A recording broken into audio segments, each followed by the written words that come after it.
چې جوړ کله محشر شي قاضي غني اکبر شي په دغه ورځ کاري ته به فرمایي پاک سبحان جنت ته شا روان جنت ته شا روان جنت ته شا روان جنت ته شا روان چې جوړ کله محشر شي قاضي غني اکبر شي په دغه ورځ کاري ته به فرمایي پاک سبحان جنت ته شا روان جنت ته شا روان جنت ته شا روان جنت ته شا روان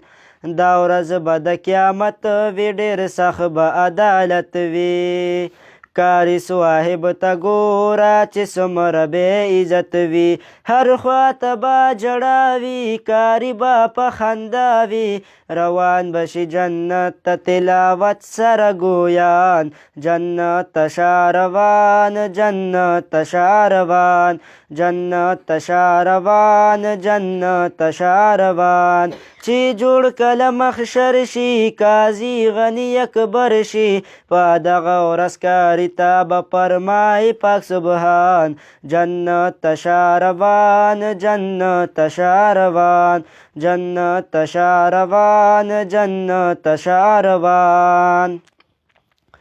یو تاج ښکلی د نور به په سر کړي پلار او مور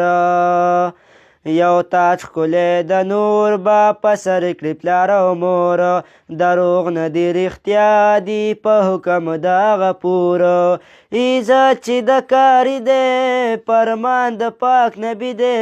الله پاک په فرمایي ستا په زړه دي څه ارمان جنت ته شا روان جنت ته شا روان جنت ته شا روان جنت ته شا روان فرمائی پاک سردار ویدا بھائی گفتار فرمائی پاک سردار ویدا بھائی گفتار اے پاک ذوالجلال نن راکړه خپل دیدار دیدار بھائی نصیب شي الله تبا قریب شي دیدار به د الله کوي خوشاله ټول کاریان جنت ته شا روان جنت ته شا روان جنت ته شا روان جنت ته شا روان چې جوړ کله محشر شي قاضي غني اکبر شي په دغه ورځ کاري ته به فرمایي پاک سبحان جنت ته شا روان جنت ته شا روان جنت ته شا روان جنت ته شا روان کاری صاحب قدردان دے حافظ د پاک قرآن دے کاری صاحب قدردان دے حافظ د پاک قرآن دے ډیر زیات بختور د دوی ټول خاندان دے چې څوک ځي جهنم ته تکلیف مصیبت غم ته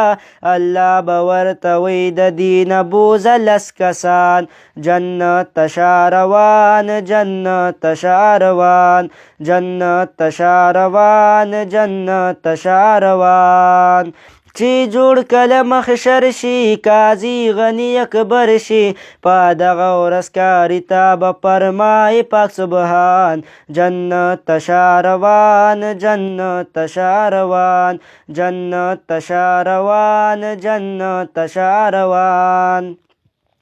قرآن کې دی خوندونه مزې برکتونه